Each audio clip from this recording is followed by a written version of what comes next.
Darbe controversy and doubts, abejonės ir ginčiai, kur du imtynininkai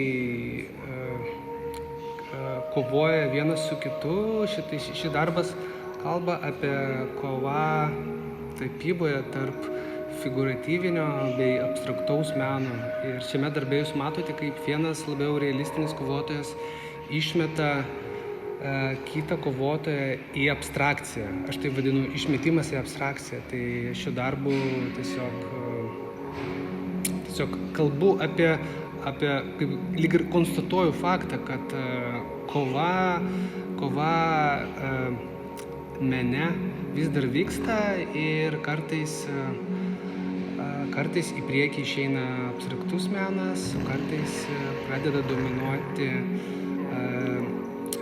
labiau, sakykime, realistinis ar figūratyvinis menas, ir šiame aš rodau lyg ir savo tokį pasimetimą, lyg ir negalėjimą apsispręsti, kas man yra labiau aktualu.